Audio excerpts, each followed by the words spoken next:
Ladies and gentlemen, welcome to The Crossover. Starring Josh Johnson and Chris McGill. Featuring Christina Thorson. And of course, you, the Instagram live chat. Now, sit back and enjoy this week's edition of The Crossover. Powered by Card Ladder. Yo, what is this? What's happening? Where? This right now, this live. What is this? I don't know. I just felt like we should come on and talk about the hobby for maybe 60 to 90 minutes. Got it. It's been a minute, so, trying to figure out how this works. I think we'll figure something out here. We're professional ramblers. Yeah.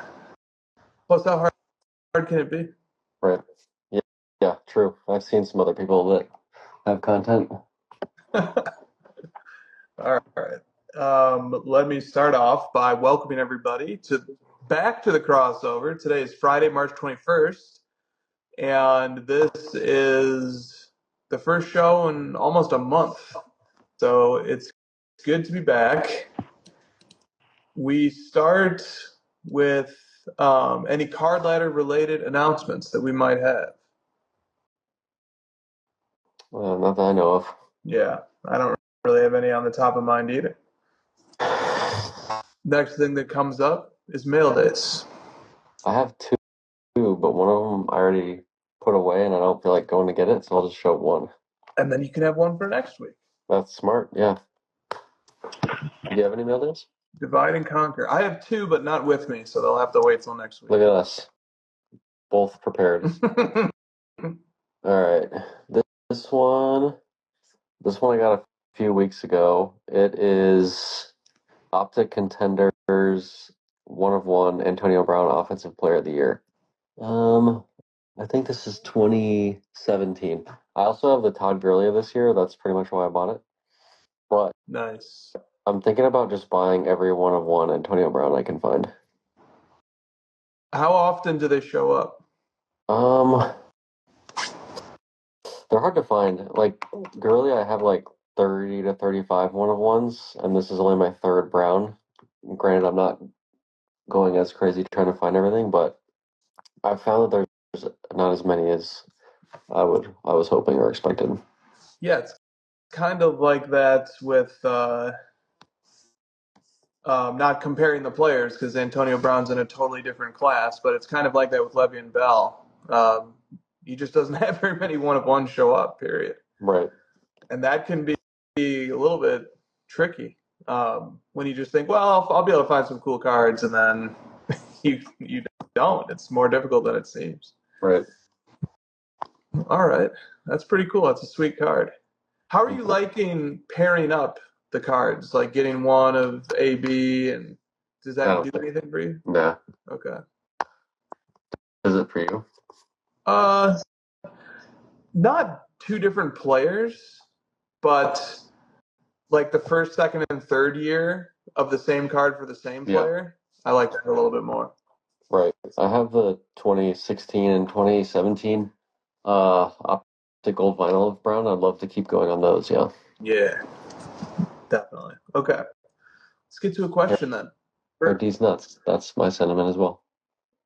First question is from Mike Pinkerton 50, who would like to know, have you missed us? Have we missed the audience? Yes. Why do you think we took 3 weeks off? We could try to start missing you guys. You can't miss what you have. Let's get to the topic of the day. The Paul Skenes sale. Yep. Once again, making headlines with this card. First, it was the 11-year-old with the journal. Right. Some theorized a second 11-year-old conspiracy. Now we are on to another aspect of this card's legacy, lore, if you will. First, let me read 2 questions on this topic. First from TJ is online. He says, can we please talk about any card in the hobby other than the Skenes? And Bye Bye Baby Cards also says, no Skenes. Sorry, fellas. Those are the only two questions we got on the topic. Yeah, that's all we got. Moving on. We have a few more. Mike Pinkerton 50 will lead us off with, is over $1 million for a new baseball card too much? Relative to his Bowman Super auto? You could start there. Yes. The Bowman Super auto is traditionally a player's best card. So for this one to 10x doesn't make much sense. How about just for any new baseball card in general? Is it conceivable that there should be any new baseball card over $1 million? Well, pitchers traditionally don't sell for as much as hitters, so that seems odd. But I don't know the baseball market that well. It doesn't. I'm assuming like Soto, maybe, and some of these other young guys might sell for that much. Yeah. Stiff says, we need the Paul Skenes files unredacted. 80,000 pages. Pinkerton is pointing out that $1 million. Yeah, I just think $1 million is a ton, no matter what way you slice it. Yeah, it's like this card kind of became the face of the MLB debut patch because of the story and everything, right? So Yeah. it kind of feels like the premium you're paying for this 900 grand is all for this story and the first of it. That's why when it was revealed it wasn't like a collector buying it, I wasn't that surprised because someone's like jumping on this from a marketing standpoint. Exactly. I don't think there's any chance that if this card ran at auction and it was and only individuals were allowed to bid, that it would go anywhere near this, or that it would go anywhere near this a year from now, even if we had companies in the mix bidding. We have from Jordan Andrew Card Collector. Let's talk about Dick's being the entity that bought this card, and PK Card says apparently Dick's Sporting Goods is a Fanatics customer and they won the Skenes. Is it shady? Stiff said, who is the underbidder? Walmart? It's a great question. Who is So the we're underbidder? saying Dick's is a customer because they buy their inventory to put in the stores from Fanatics? Yeah, I have no understanding or information about any pre-existing relationship between them, but it's not a stretch to think that a sporting goods store carries athletic wear made by one of the biggest manufacturers of it in the world. So the implication maybe being that Fanatics will give them a wink deal on some future inventory for the stores because of this purchase or something? Sure. I don't know. The relationship doesn't mean that much to me, I guess. Yeah. Like, still, someone has to pay the $1 million or whatever, you know? Yep, they do. How about this from Christina? This is the question that resonated with me quite a bit. This is basically my take too. If companies like Dick's are bidding against us for our grails, what hope does a collector have in securing a card for their PC? Yeah, the part that was annoying is like, Dick's is like, we bought it so that we can display it in our stores. And it's like, that's not really the intention of the collectible sports card space. It's meant to be with a collector, so that's kind of frustrating. That we're now bidding against like museums or whatever. Yeah, just stick to game used balls and we'll all be fine. Well, this is what gets some people excited is like the industry money coming into the space and like raising the value of all of our cards, right? Yeah, but look, I mean, I was off put when I was losing auctions to Kids. 9-year-olds. Yeah, but this is a whole different beast. Yeah, because you're not even bidding against like a finite amount of money or any sort of limit. You're bidding against like companies. You know, it's not even like real money. Yeah, exactly. And they clearly don't have much regard for comps or market value. Right. The concept of a market value. You know, this is there's a marketing spend behind this that's definitely part of the fee that they're willing to pay that none of us get out of it. So this is from Ben Burrows' piece in Collect. He says a national retailer, Dick's Sporting Goods, announced Friday had acquired the Paul Skenes rookie debut patch autograph for $1.1 million in Fanatics Collect's March premiere. This is what I wanted to get to. The card will be put on display at Dick's House of Sports in Ross Park, Pittsburgh. According to the company, the card will be showcased in a new collector's space as part of a broader initiative to roll out trading cards and memorabilia experiences across Dick's House of Sports stores nationwide in spring of 2025. And so I kind of went and I looked up what is the House of Sports, and it's like this. Have you heard of it? Are you familiar with it?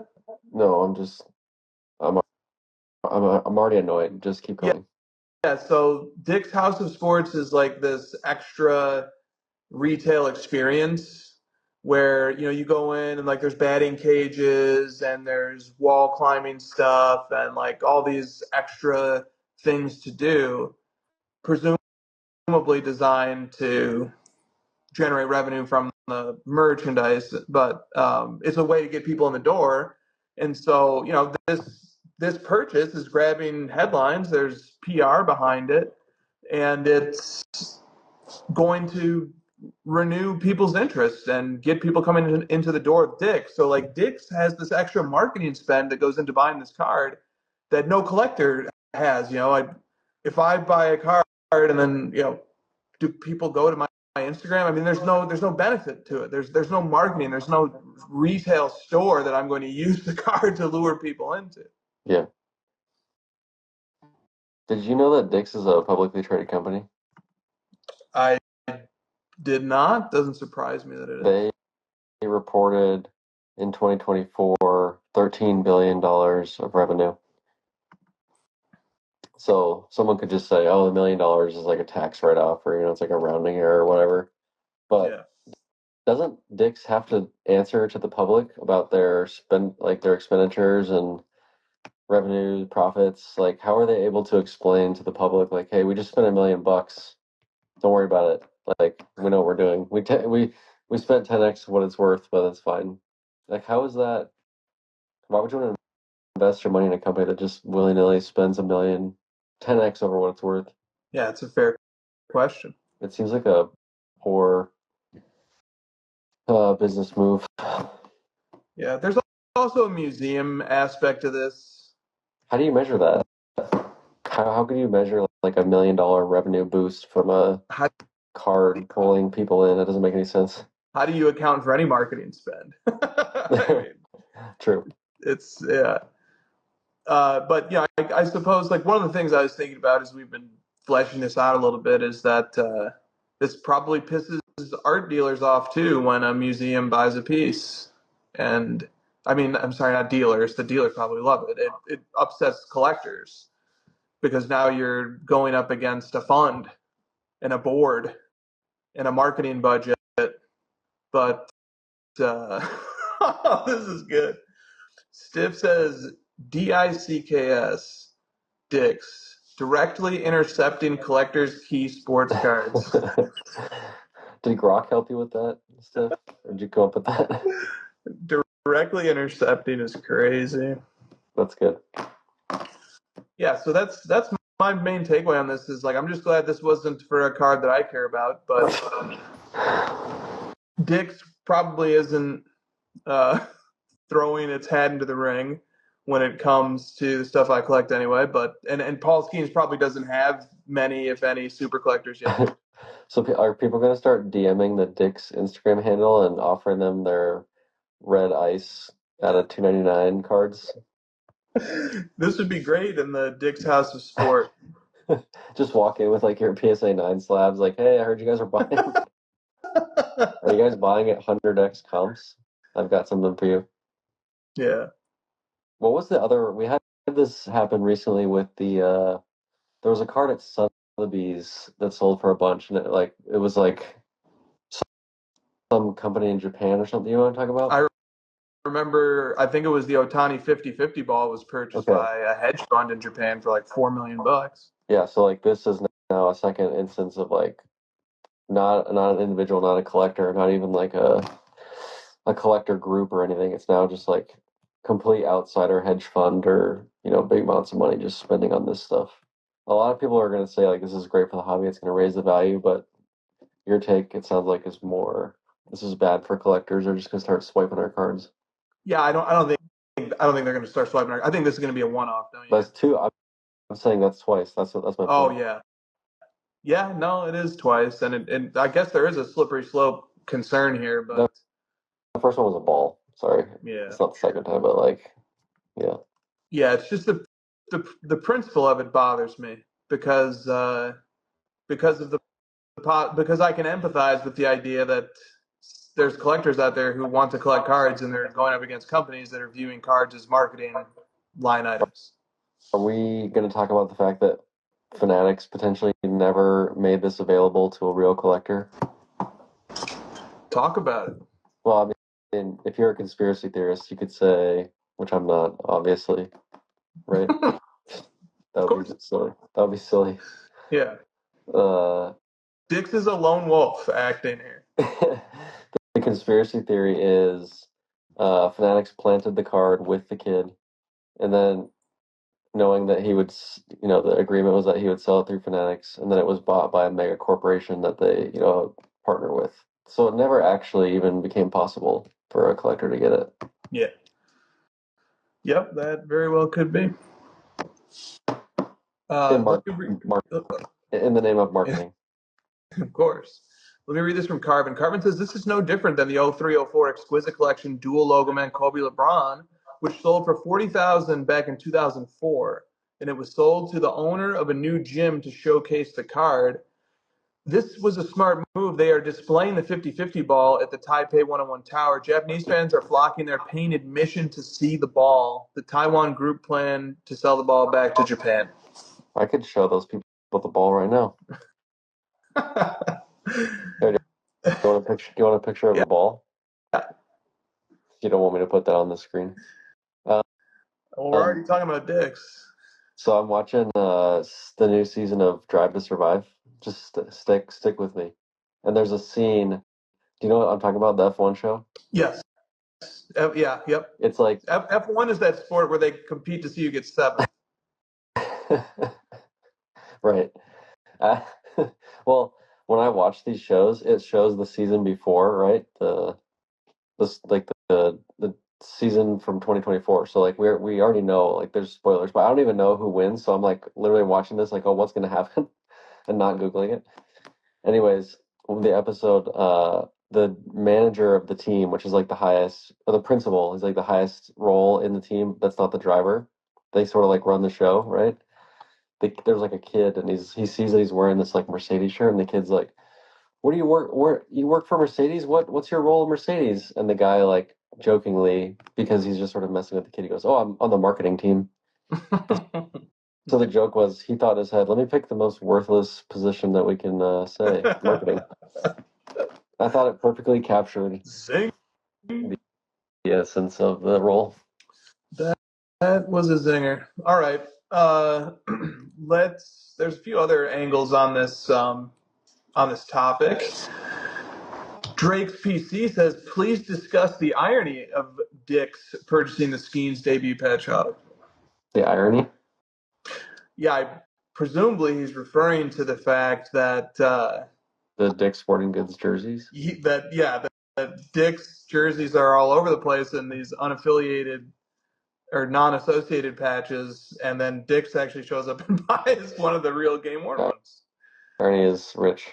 I'm trying to connect the red line connection here of like Fanatics sells their stuff to Dick's, and then Dick's sells it back to them to put in the cards, and then this card, like, am I onto something? You might be. All right, Splendid Sports says, I have always heard that pitchers, catchers, defensive players, and big men get no love in the hobby. Is that changing? With this one sale from Dick's? No. Yeah, I think this is until further notice, this is a pretty dramatic outlier. But Skenes' Bowman First Super has sold a few times around 100,000, maybe a little bit more, and that's a strong price too. So, Can someone in the chat say who's the best pitcher of the last 25 years? Is it? I would guess it's like Clayton Kershaw. yeah, or maybe the Detroit guy, Verlander. Verlander. The most expensive Kershaw card ever was 124 grand. Let's see, Verlander.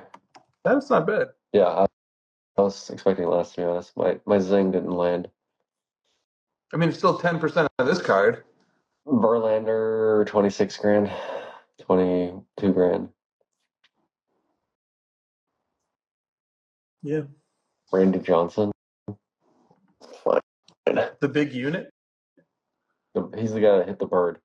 Yeah, what if Dick's got into the big unit market? That makes sense. It'd be on brand. Dicks and big units.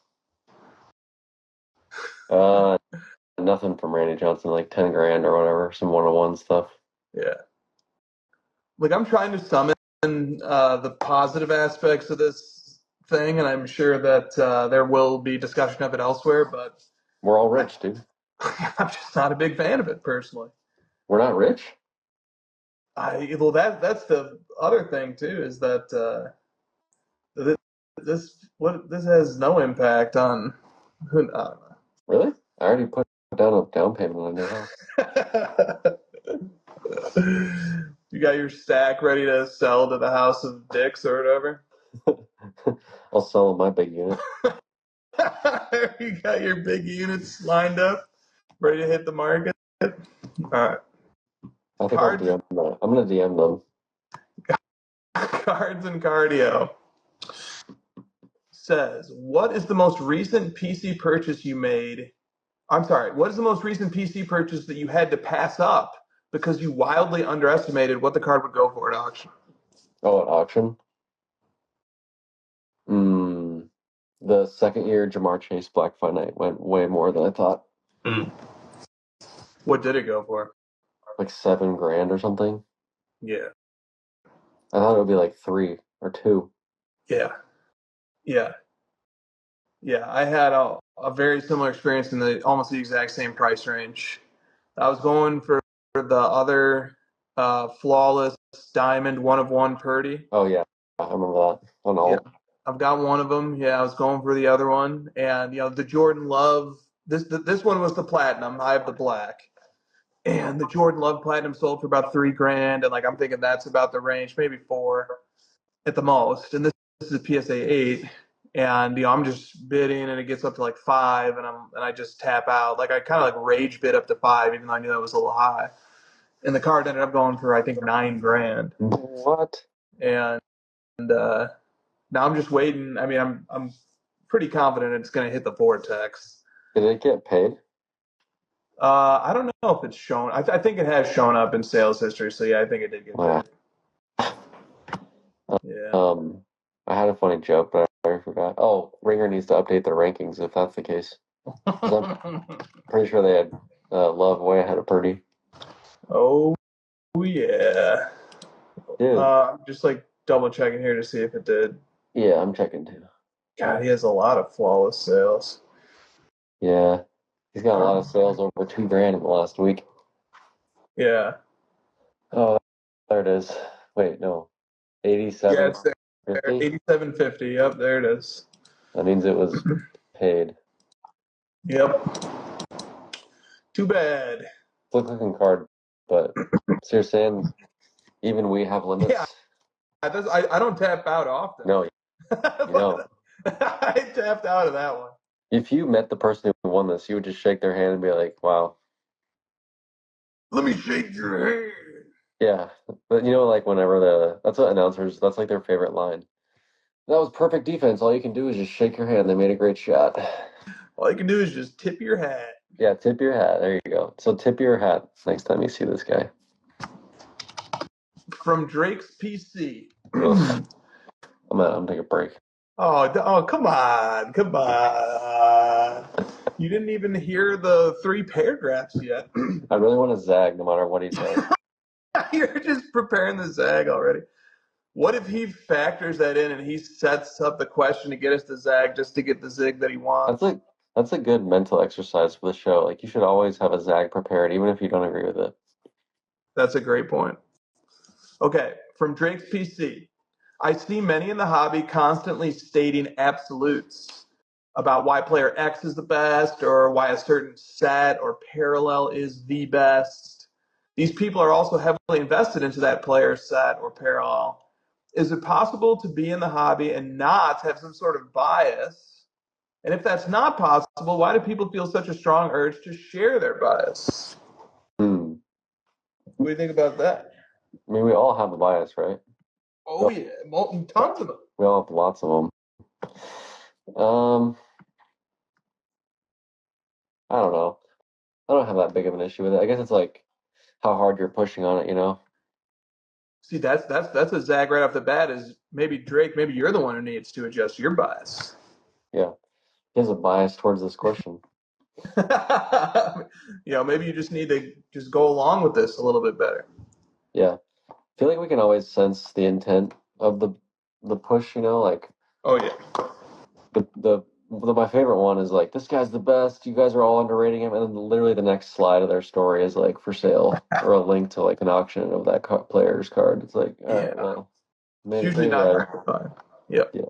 That versus someone who's collecting a person for a long time, they clearly like that player and they're just continuing to share their collection and their stats and stuff. Right. That's a good point. I have like a middle. I have a Kissinger take. What's halfway in between a zig and a zag? Whatever that is, that's where I'm at. What's the letter between I and A? Keep going. I had Like an I don't like, know. like an E. Like a Zag. zeg. Yeah. Here's the zag. The Zegagenesis. We just came up with a new crossover term. The zeg. Okay. The Zego. All right. Let go of my Zego. Here's what I say.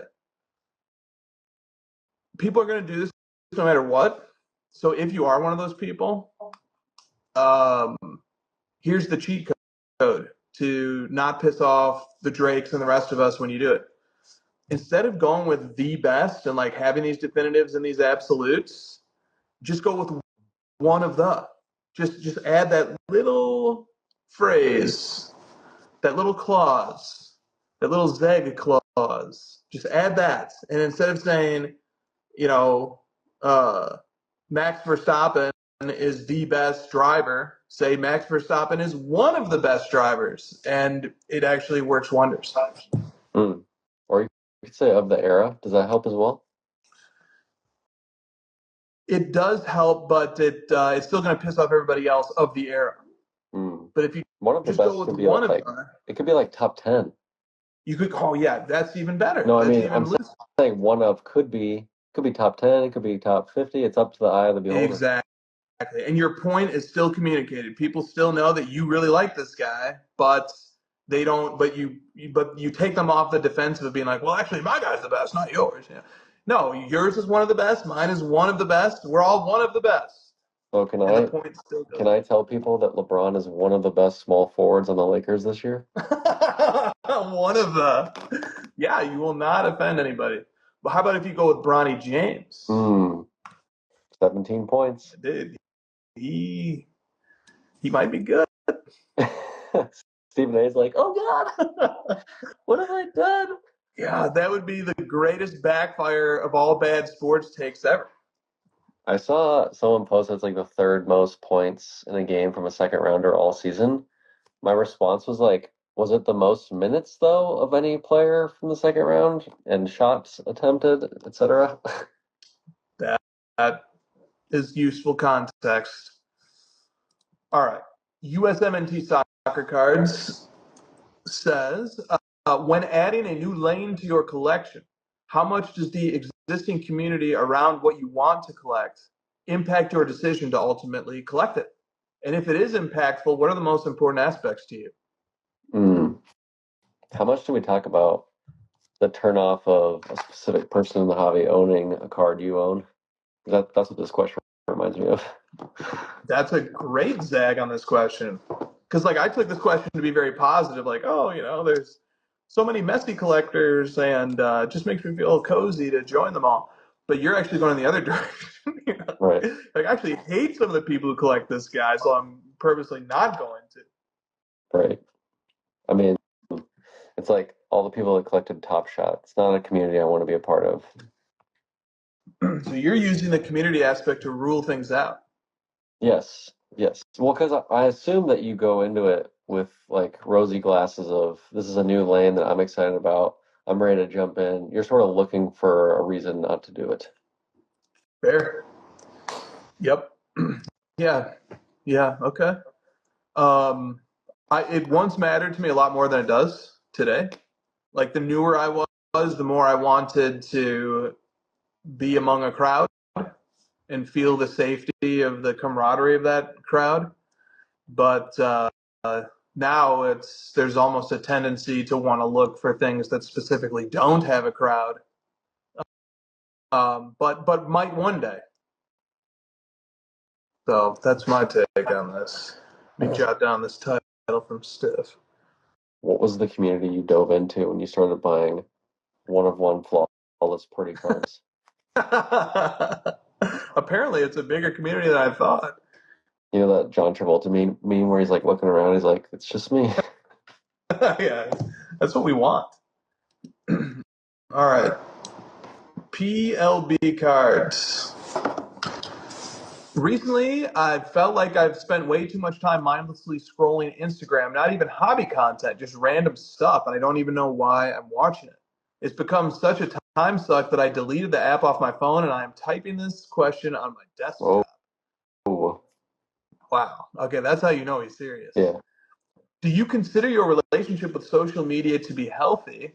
Do you feel like you have good discipline when it comes to looking at your phone? And what do you do when you feel like you need a break?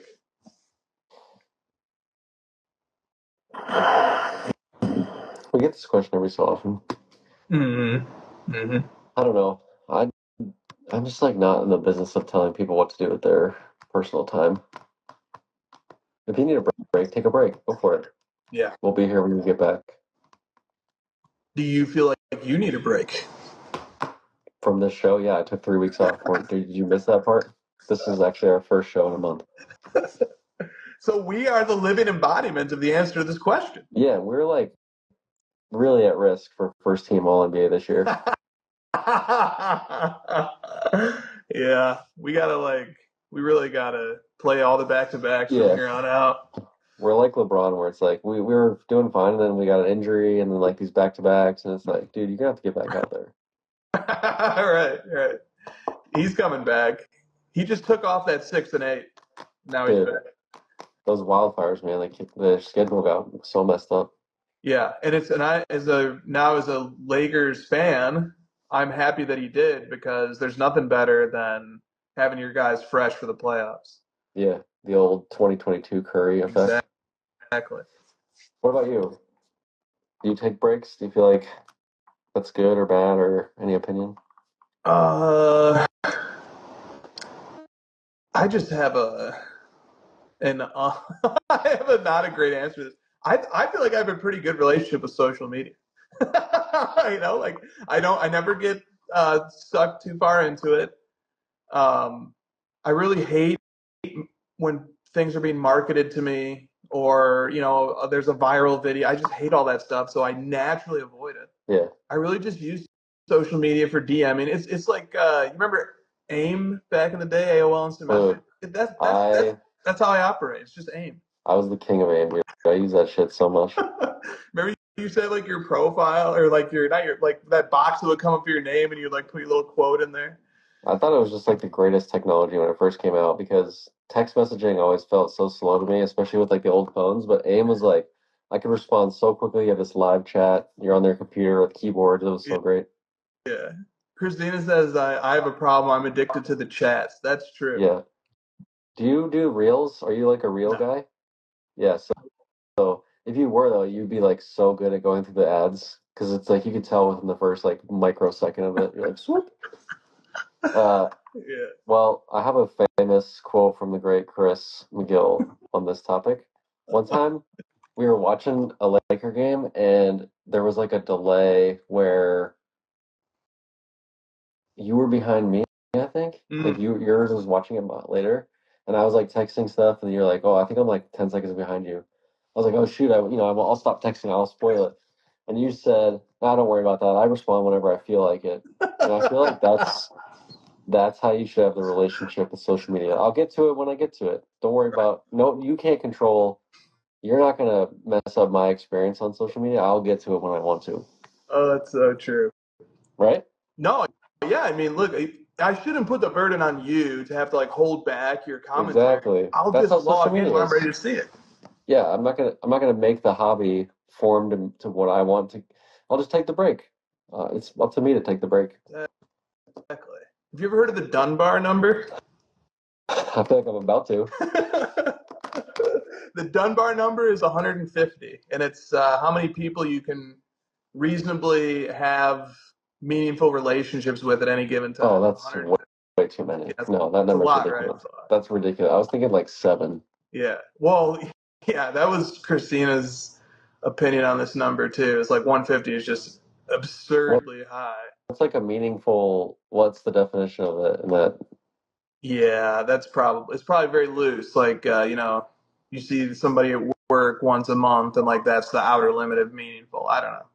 yeah, like 150. Like the 150th person in my life is like, oh, remember that one time we hung out 7 years? It's like whatever. Yeah, yeah. I pushed the limit of the Dunbar number with my group chat exposure. But you respond when you feel like it. I do, I do, I do. Yeah, but the group chat is it's a hack. Okay. Does the group chat like get to where you start getting fired up about having to respond to everything, and it's like your modern day like forum where everybody's arguing and stuff, and you feel like you have to have the good comebacks and stuff? Yeah, I guess yeah. The thing about the group chat though is that it's like it's the one area where if somebody just doesn't say anything for a month and then just comes back, it's normal. Yeah, No one questions it. The group chat is really understood as coming and going as being very normal. Like this guy might talk for a month and then he's just gone and like nobody's doing a welfare check on him. yeah, He just got sick of the chat for a while. yeah, Yeah, but the group chat is a good means for disseminating propaganda amongst like 20 or 30 people rather than having to just one by one it. yeah. Then Tomas Four Cards says, according to you, what are the top 10 sets in order to collect from the Panini era and which card in every set? Okay, so this is more than we bargained for, like preparing wise. But Well, let me pull up Grok. nice. Okay, let's go. Top 10 sets from the Panini era. Yeah, I found Grok is in pretty good at order. this stuff. All right, let's go. Let's see what Grok's You got. use ChatGPT.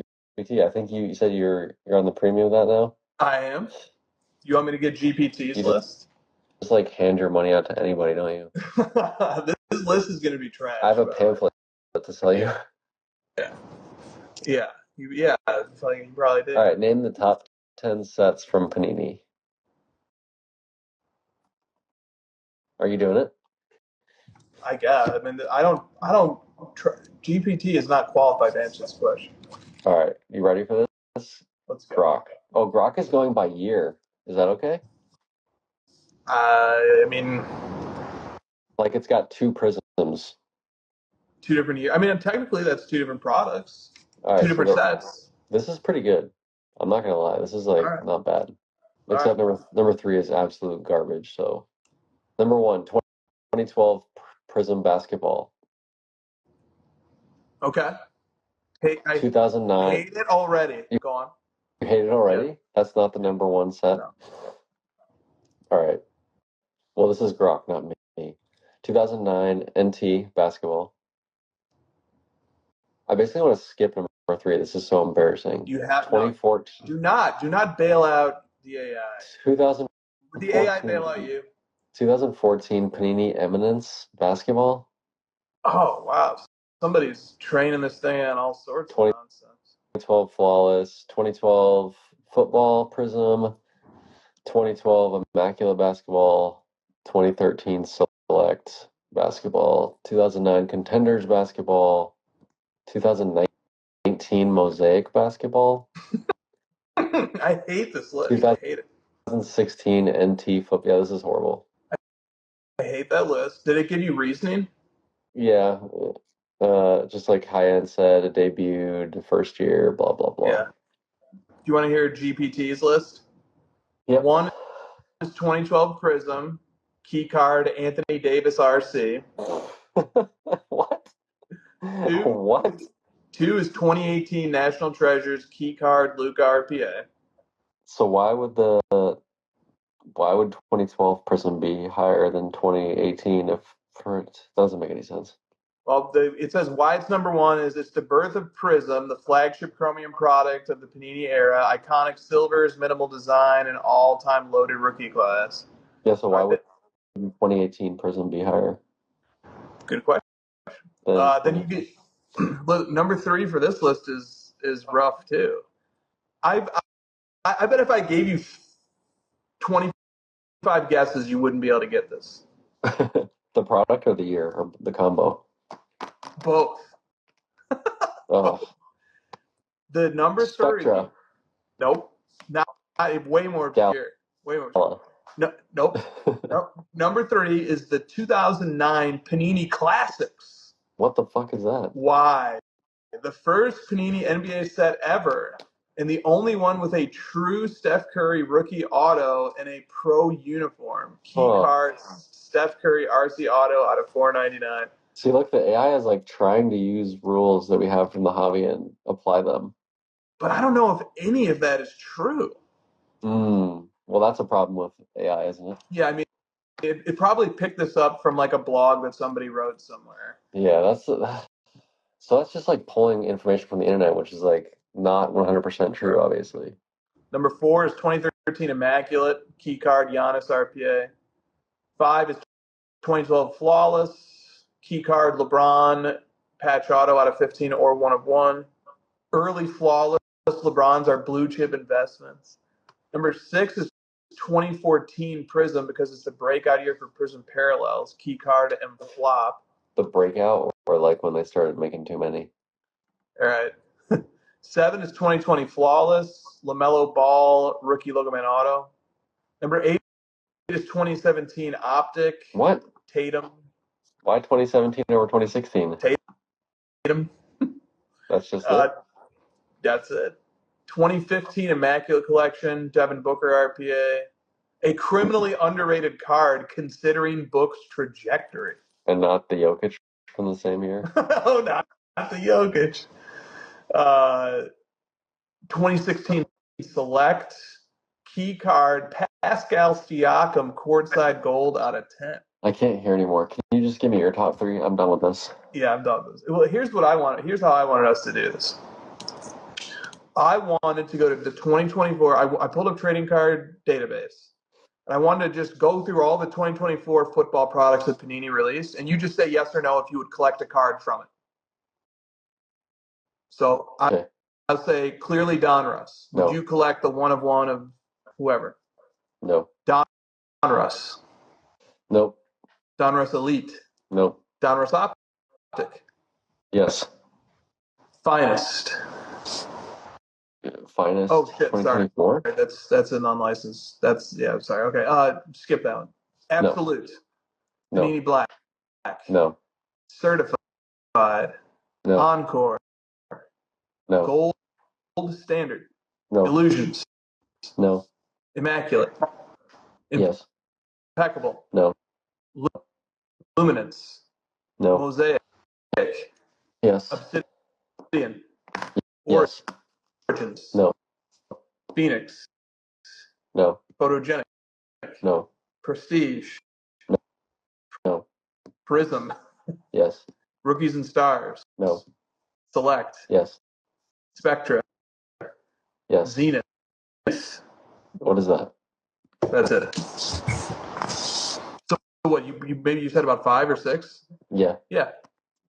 I think that you didn't put them in order. I don't think we need to do that exercise right now. But we just read about 25 or 30 products, and you picked out about 5 or 6. What's your number 1? Prism. Which year? Oh, I don't really go by year. I go by player. So 2018. Maybe. I don't know if I would pick a year. I maybe 2017 for the Mahomes. I would have, if you made me pick 1 year, one sport, one set, like all the combos that the AI tried to do.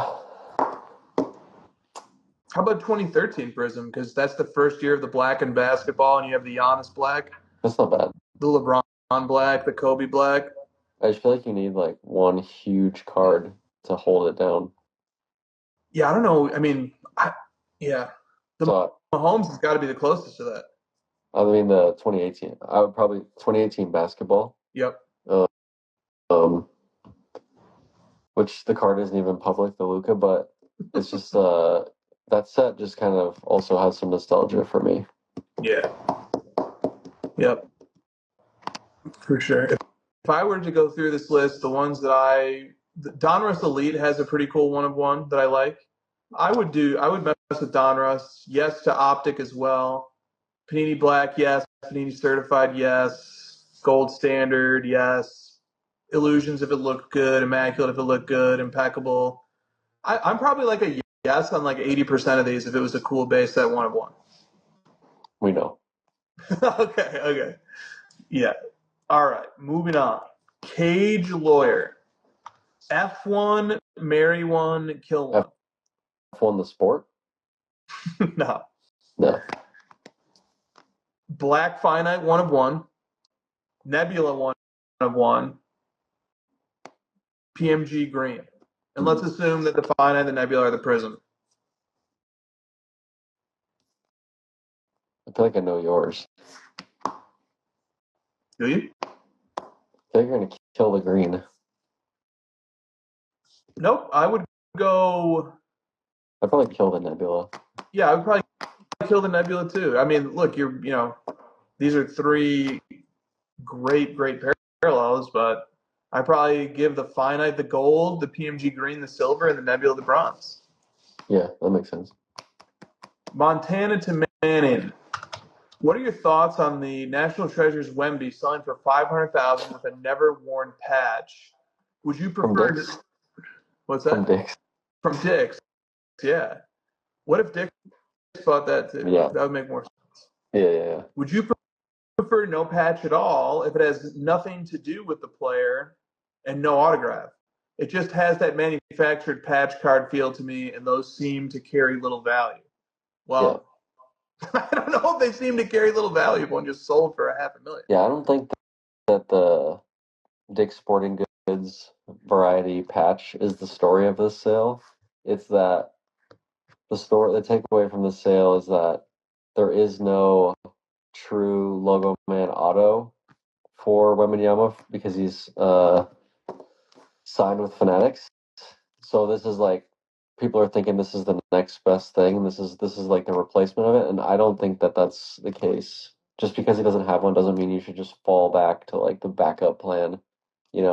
It's almost like the Logo Man auto would have sold for, let's say, like 2 million, and someone is selling the non-auto version in its stead is worth like 25%. But if the auto did exist, this card would probably sell for like 100 to 200 grand. So they're inflating it because the auto doesn't exist, and I'm not a fan of that theory. I think you should treat it as if what it is. Yep. Well, there's a related question to this topic from USA Cards who says, would you rather have Wemby's game-used autographed Mercury 1/1 Christ, no. or the NT unaffiliated Logo Man 1/1? And just to add some context, No. The Wemby sold for $528,000 and the Mercury sold for $78,000. There you go. I heard the Mercury boxes are tanking in value. Yeah, they are. Oh darn. That would be sad if you owned a bunch of those boxes. Yeah, my heart would go out. Well, you got to be careful when you do that. Yeah, no gesture. So yeah, no gesture.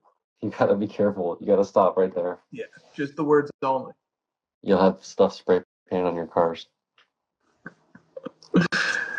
Okay. Yeah, I mean, Yeah. yeah, look, like,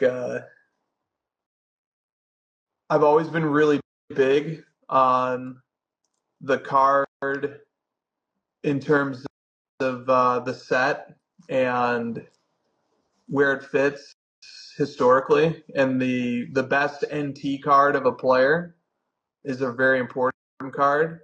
And then you can throw up against it an on-card autograph that's a one of one that has a game used Nike swoosh and is a super fractor, or I guess it's called a foil fractor, and it comes up way short, and I like it that way. But with that said, I certainly am not interested in the Mercury, but I'm also not interested in the unaffiliated patch card either. I'm not condemning anybody who is. I'm not condemning anybody who likes either one of these cards, but neither one for me personally. Yeah.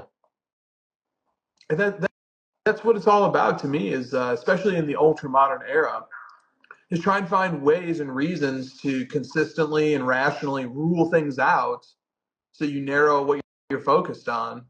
And if a patch is unaffiliated, that's one great way to rule stuff out. If it's unlicensed, that's another way.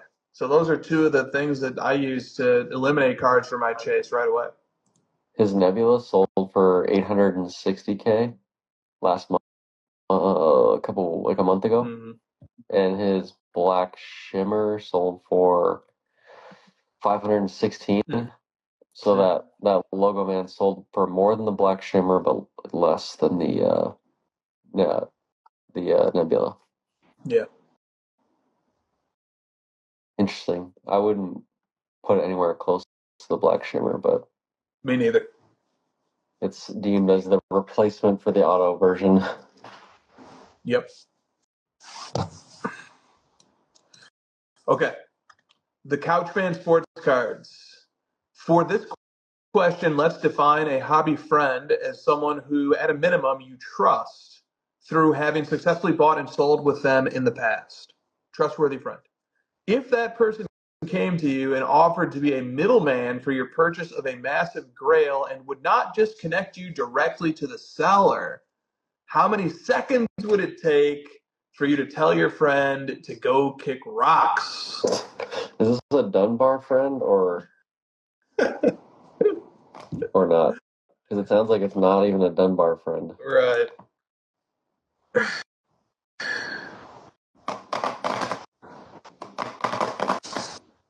I mean, I think this was just a rant of a question. Yeah, this dude's off your friend list, buddy. Yeah. That's weird. Yep. I mean, they're clearly just trying to extract money from you. Exactly. Yep. Yep. But there's always the chance that they haven't.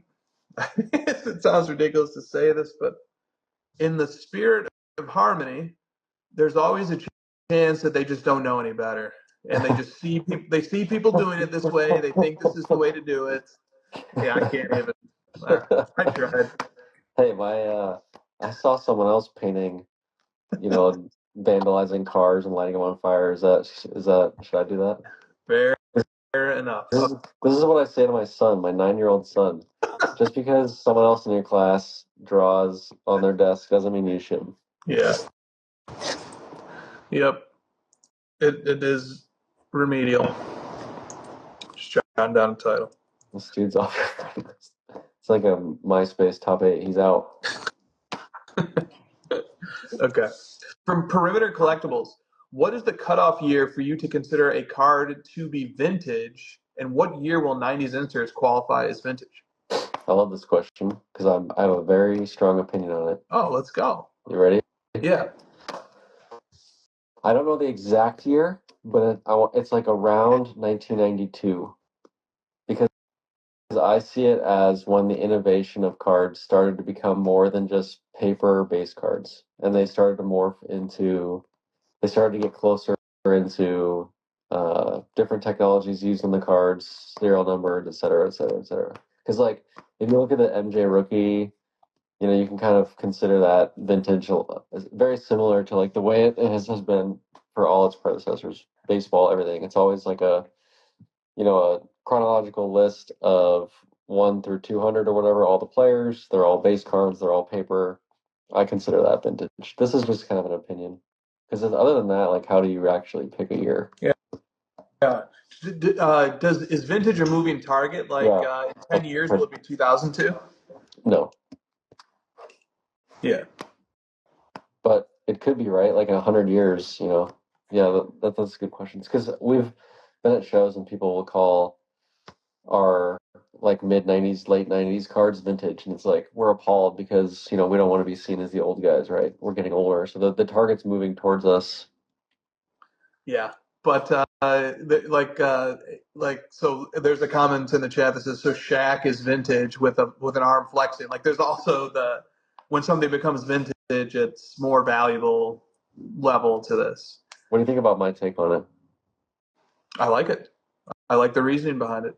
It Makes doesn't sense. it doesn't hold up long term though, to your point with the moving target. Oh no, it does. Like so, for example, in like the field of architecture, you have modernism, which is associated with some point in the mid 20th century, and then you get to postmodernism. Like modernism, even though modern is describing something contemporary, modern is synonymous with now, or it's Right. but it has a different meaning. It actually modernism refers to a very specific period, and then after modernism it goes to postmodernism, and then after that you need a different title and a different name. And I think vintage works the same in cards. Like vintage describes a very particular era. I think roughly speaking it describes after World War II, Yep. because you have the clean cut, you have the pre-war cards, then you have the clean divide where like ink was being rationed and cards weren't being made, and then Yep. you have the post World War II stuff, and then wherever you want to end vintage, maybe it's 1992, that's where you want it to end, then that's just vintage, and that's what the word vintage refers to. Now Yep. so vintage is a noun, but you can also use vintage as an adjective. You can also say that, it just in non-technical speak, vintage is something that is 20 or 30 years old, no matter what your reference point Yep. is. You could do it that way too. And you can use, and then, yeah. So like there's two different ways to use it. I like to use it in a technical way. I went to a card letter sales history, sorted by price, and typed in 1992, and it's like there's some Derek Jeter prospect autograph card. I don't know. It's like a little son. I don't know if you know that one. It's like some Mia Hamm SI for kids and like some error cards, and you get that there's not really like a big, like a standout serial numbered card or something that would make something super valuable. There is a Shaq Beam team that comes up. That one kind of feels like it's pushing out of vintage. So I could be convinced to move it to 1991. But then you get to 93 and it's like Scoring Kings and Finest Refractors, and you really start to see the modern stuff take Yeah. over. So 1992-93 is the last year of vintage. I could be convinced to move it a year earlier because of Beam Team. Okay. And that's the first year of the Topps Gold parallel is 92-93 also. Yeah, see, there's like a couple of things that make it not vintage for me. Vintage to me is like I said, the base paper where it's like that's all there really is. Yeah. What about Yeah. 91? I like it. And I don't think there has to be a definitive consensus on this. I think everybody can sort of define it how they want to. Nothing wrong. Yeah, 91 is like all base cards. Yeah. Yeah, that works. Topps Desert Shield. No idea what that is. Okay. Cool. Yeah, those early 90s have like the base cards, and they'll have like ones with like gold stamps on them that makes them more rare. That's like the only thing that happened in 91. Yeah. 91 is the first year of Up Dick. I think that's right. Dick's Sporting Goods is getting a lot of play tonight. Yeah, it's good. I didn't expect this question to get this type of play. I really enjoyed it. I'm going to use that question to advance a tangential agenda, which is let people have their technical definitions, and we do not need to enforce our technical definitions on others. Right. I think that's in the same vein as like one of the best that I advocated for earlier. In the same light, if I have my concept of what a true rookie card is or whatever, I think it's completely fine if somebody else has a different definition, as long as the definition is logically consistent and argumentatively cogent and sound. So Right. the only time I would have an issue is if somebody's using one set of rules to tell me that a certain card is a rookie for one player, and then they make up a totally different set of rules for a different player. Then I have a problem with that. Yeah. So does Drake. Yeah. Shout out Drake. Shout out Drake. All right, from Weekends Are for Cards. How much do you think the high-end basketball market is propped up by foreign markets like Asia? And secondly, will the high-end football market ever reach the same heights without the international appeal? Propped up. I mean, obviously a good amount because it's more valuable than football, but we see football is way more popular, the ratings are higher. It obviously has a big impact. Same. Yep. Do we think football will ever grow to that internationally? I don't think it will internationally, but I do think there is the chance that if mega corporations start buying up the cards of the biggest American stars, it could rival Asia's market quickly. The problem with football is the barrier to entry to play the sport is so high. Yeah. You know, like you need 22 people and pads and a field and a field goal. It's just a lot. Basketball is so easy to pick up. I feel like that's why it's so popular internationally. It's just so easy to play. Absolutely. Okay, from Ragnar Cards. Would you buy a grail of a PC player if there was a major error, such as the wrong player pictured? I have this with this card. This Aaron Donald Finest Super Refractor. It's got the Pittsburgh Steelers logo on it. Okay. So I would apparently. It does bother me though. Yeah. Yeah, that's like an intermediate level error. Ragnar also sent me some cards that purport to be of Chris Jones, but it's a picture of a totally different guy. Yeah. It would bother me for sure. How about this one? Jokic's NT signature card from his rookie season has his height listed on the back as 5'10". Would I could probably let that one go. Yeah. Yeah. So then I could just I could just find a misspelled word on the back of a bunch of these. Right. Exactly. I think the size and the scope of the error matters a lot. 5'10". That's not right, is it? It's slightly off. Is this is this like where Kevin Durant says he's 6'10", but he's actually 7 feet? Yeah. Yeah, you think Jokic just pulled a fast one on him? He's like actually shorter than Chris Paul.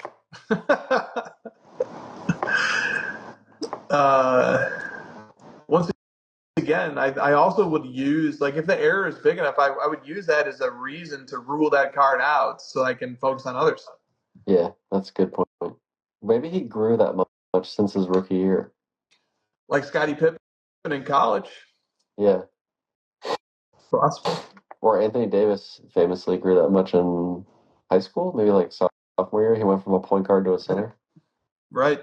He just had a late growth. So it might not be an error. When they made his NT card, he might have been 5'10", and he told them that, and then he shows up and he's okay.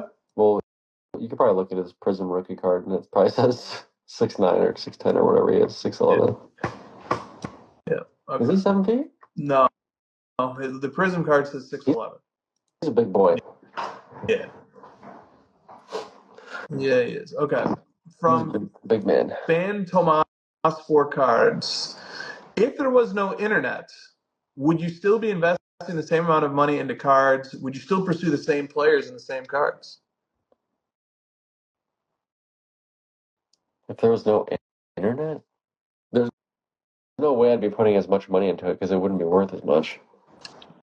Yeah, okay. That's a Like, good point. I would just be spending less because they would all be valued less. No, that's a good question. Yeah, it's very difficult to imagine because it would be such a different world Right. on a million levels. There's a pretty good argument I wouldn't even be collecting. Yeah. Like a Yep. really good argument. Exactly. Yep. Well, dude, I mean, there'd be no eBay, just like on the most basic level. How would you even buy? You'd have, you'd be flea marketing. Well, because I got back in through Pokemon Go. That game is based on the internet. There it is. I mean, all right. you just be like watching. How would you even? Yeah, like your card shops. What if all the card shops closed? Right. There's no new marketplace for the hobby to expand without the internet. Yeah. We got another hypothetical from Tasty Card Sandwich. Yeah, I saw this one. Yeah, this is a novel, a small novel. This is the Musk one. Yes. The question goes like this: It is night. You are asleep until you're not. Elon Musk is in your room. He offers you a glass of Area 51 alien blood. You accept, drink it, and instantly add 20 years onto your life. That's just, I think that's a total non sequitur to the rest, but. Like I go into the future, or I'm just 20 years older in the present. I could see it going either way. It's a non sequitur, so it doesn't matter. The question continues. Musk says, I feel like pissing off a bunch of people and I'm going to let you decide who. You have two choices: sports cards or advanced stats. Oh, God. One stays, the other gets completely erased and never comes back. Everyone in the world will forget about it except you. You alone will carry the burden of knowing what you choose to erase. You have 30 seconds to choose, or I erase them both, and the existence of basketball just for fun. What do you choose? Okay, so if you don't choose, then you have to choose. It's a forced choice. Why am I 20 years older? What's that? Why am I 20 years older? I think you just got 20 extra years added on. For what? How does that impact the rest of the question? I know that's why I said I think that the prelude to this question has nothing to do with the question.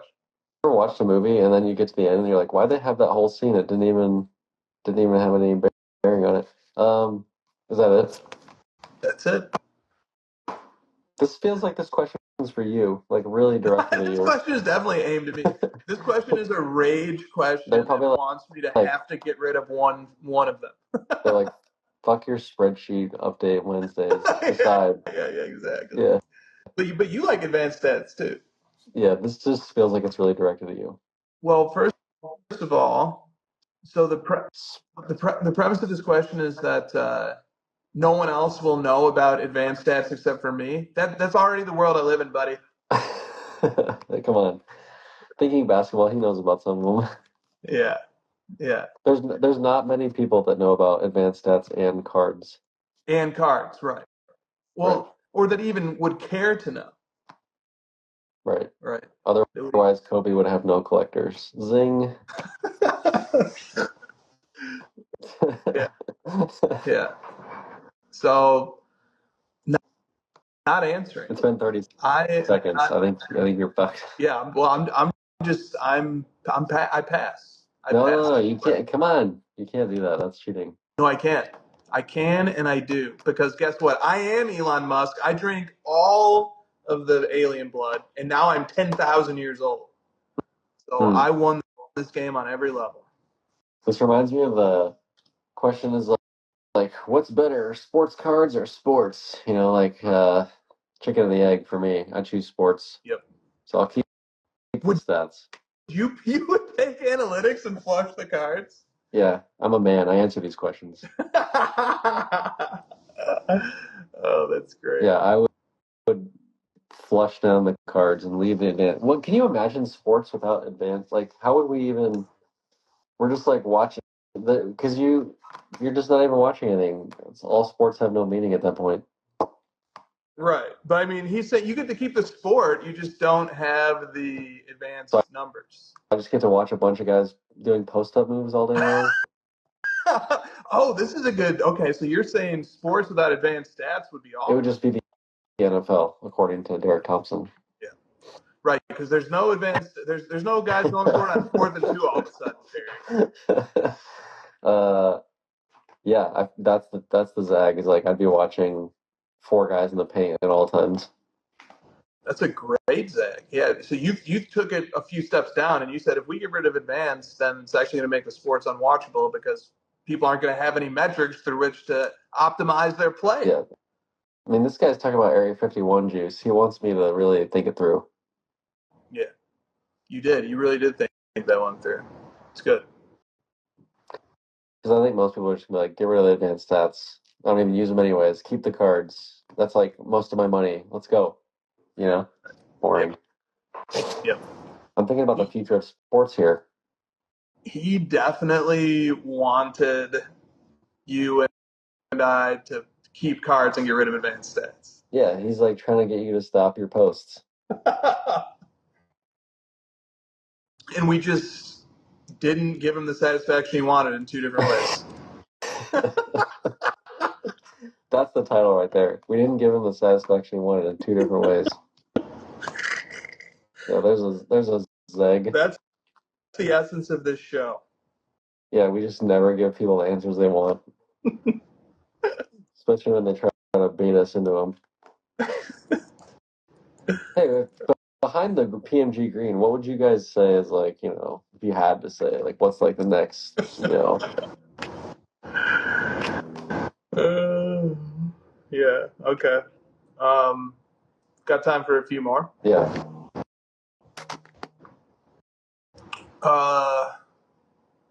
Here, let's do this. From Istanbul Cards. On Bill Simmons' podcast last week, I learned about the Maverick Carter-led group that's trying to launch a startup international basketball league to rival the NBA. The Saudis are involved, so it would be like Live or F1 NBA. Live Golf. Are you familiar with that? Yep. I'm not. I mean, I've heard of it, but I'm not even sure if I'm supposed to pronounce that Live or Live. It's Liv, you got it. Thank you. They literally took like 7 of the top 10 golfers and put them in a separate league. Right. Okay. Right. All right. So that's why this is a good comparison. So, what do you guys think of this, and how might it relate to the popularity of players who jump ship? Well, I'm big on records and like statistical records and equality across records, like keeping the games the same. That's why the 17th game bothered me in the NFL because it screws up a lot of the records. And this would really screw up the records, It's like when LeBron beat that record of that European player or whatever, most points ever. Like that kind of stuff is stupid to me. It's like, oh, he's like the most in the NBA.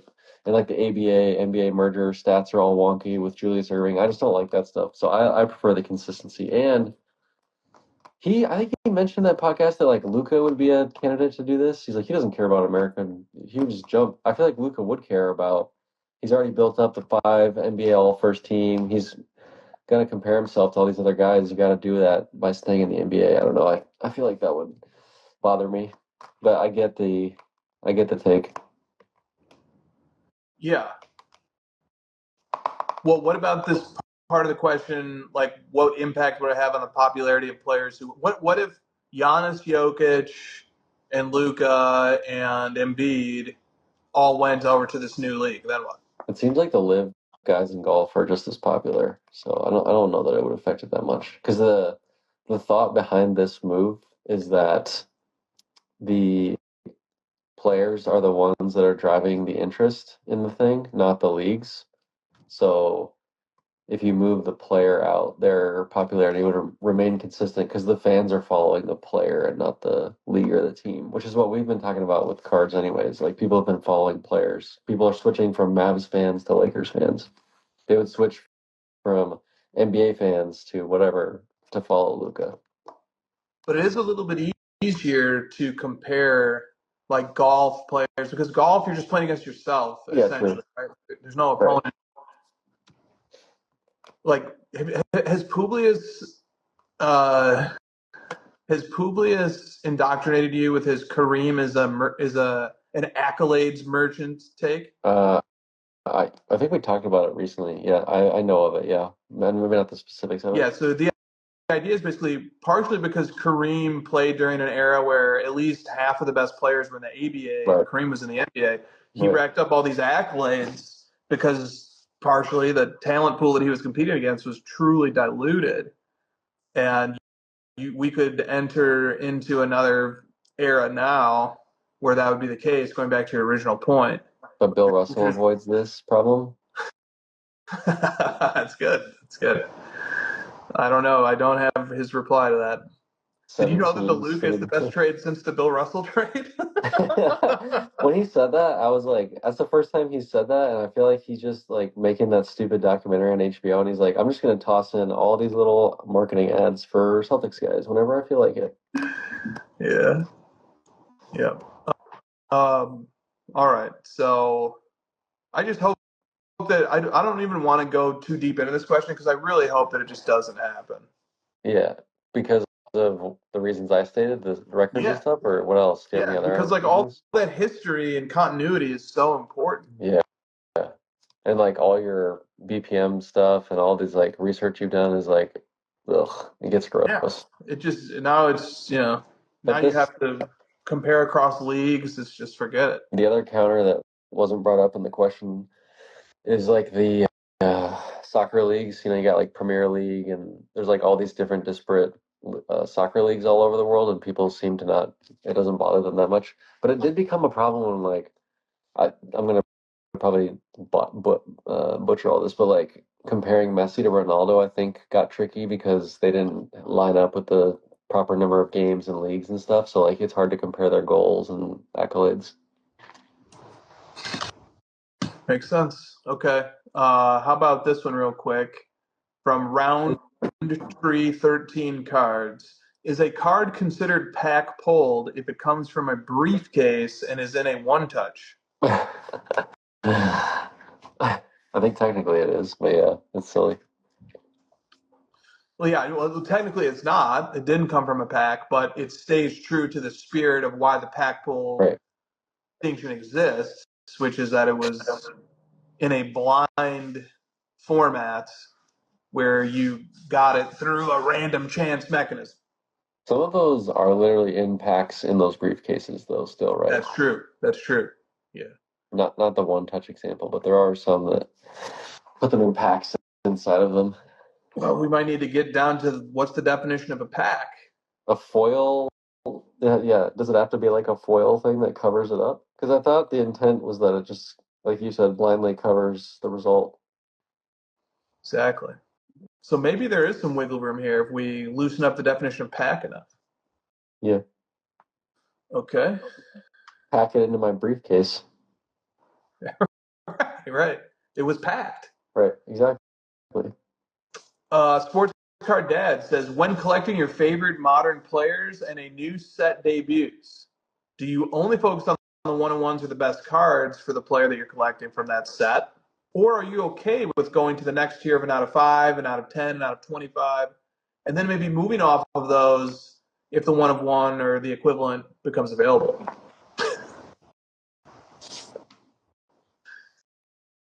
What do you say? Always the one-on-one. Wait for it. The placeholder never works out. Yeah. Yeah. I agree. It's you can get some action going if you need some activity. It's a new product, he said. Yeah. New set just came out. Do you get a placeholder for a little while? No, just get the one-on-one from the set because that kind of transcends the set. You've added another 1-of-1 to your list versus like, the gold laser from this or whatever random parallel they make might not hold up long term. Yep. I tend to lean that way too, but I get it. Like when something new comes out and you need a mail day, I get it. Yeah. It's not like the card's going to be bad or anything. Like some of those cards will be awesome, but then you're just creating a lot of activity, which that's activity's fun. Only one person can have the 1-of-1. We should point that out. Yeah. We're too elitist. Yep. But there's lots of 1-of-1s, so we could all have a different 1-of-1. Is this a good place to call it, or do you want to do one more? One more. We have some goofy ones. Yeah. Bear Down Boiler Up says, with the recent performance of egg prices coming down off of a tremendous February, I'm wondering if you guys think the egg card is a buy, sell, or hold. I love how people are just like giving credit to Trump for the egg thing, but it was all because of this like law about the hens or whatever. Those hen laws they'll get you. They're sneaky. That egg card, we should check on that. Did we ever track that thing? Yep. Do we still? I think we still do. What was last time you saw one of those bad boys come through? I don't know. I feel like they don't sell that much. Egg, PSA 10? Yep. Last sold, pop 169. Last sold for $20. $20, okay. Sold for 65 2 months ago. What's the all-time high? That bad boy peaked at $250. Okay, I've seen worse. Looks like a Ben Simmons graph. Dude, Bronny James has more 3-pointers than Ben Simmons.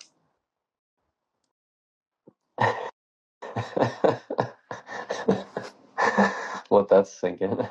I'm gonna need a week to process that. You're like, how many games in minutes? Oh my god! Wow. All right. Let's pick a title. I feel like we got some really good choices.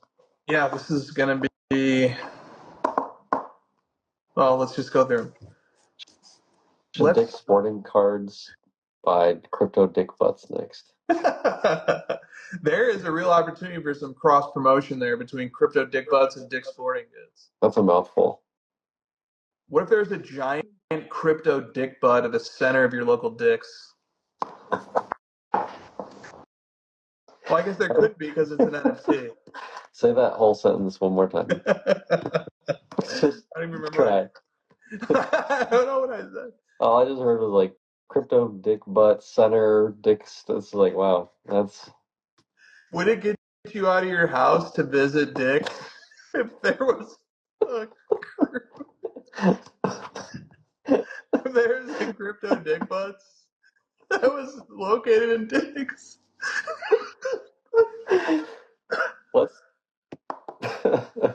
What's this Dick's Sporting Goods thing called? You said it's like a separate thing. What's it called? I think it's called like the House of Dicks. Or something. The House of something.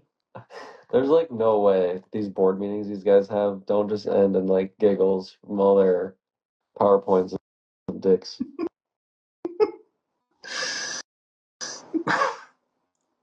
Do you think that their bathrooms at the offices of Dick's Sporting Goods are just like for male? It's just a dick, and then it's not a dick.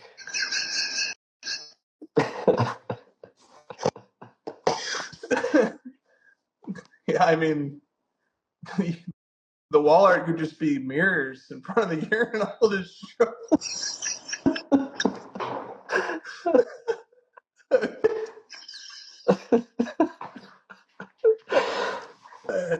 All right, the titles. The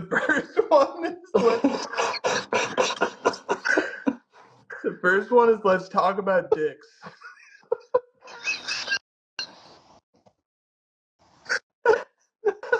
All right, that's the first one.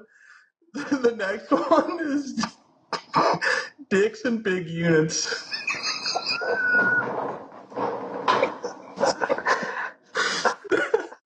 we make it through all these? And then after that, it goes, tip your hat. The Zeg. As opposed to the Zag or the Zig, the Zeg. Randy Johnson's. Not a community I want to be a part of. A Dunbar friend. Numbered to 150. This dude's off your friend list, buddy. I drink all the alien blood, and we didn't give him the satisfaction he wanted in 2 different ways. that one juxtaposed with the first 2 is pretty good. Yeah. Read the second one more time. The second one, dicks in big units. Just watching the pretzel that Stiff would be in, trying to make imagery for that is just. What if he had a picture of some collector carrying all his big units into dicks to sell them? All your BSA 9 slabs just loaded up. All right, are you leaning a certain way on one of these titles? Am I leaning a certain way? I think it's pretty straight down the middle usually.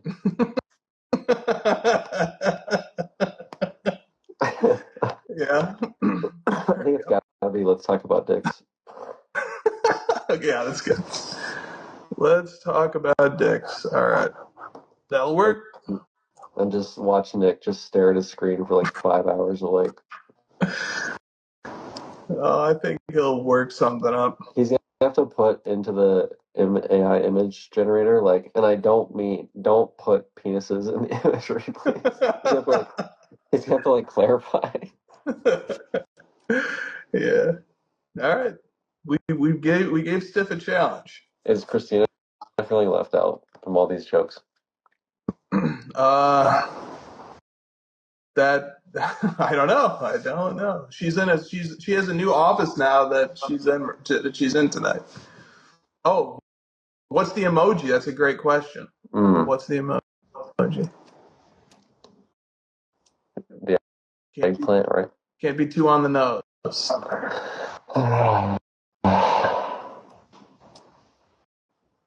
Maybe a baseball bat? Or just a baseball. 2 baseballs. I'll have to pick something. You're clever. It'll be a surprise. We're both just trying not to say more things about dicks. It was a big topic. I won't be able to get the image of the mirror and the urinal out of my head. It's a good marketing idea right there. They should hire you. All right. You'd save them $1 million. Yeah. All right. We will see you guys next show. Maybe. CY Card Ladder is the most respected sports card analytics app on the market. We have virtually every card in our system. If the card you are looking for ever sold on one of these platforms, you can find it using Card Ladder's sales history. Easily find recent comps and get a better estimate what your cards are worth. CY Card Ladder is the most trusted and the most reliable sports card analytics app on the market. We know what you want, because Card Ladder was created by collectors for collectors. Join the innovators, not the imitators. Card Ladder, constantly innovating.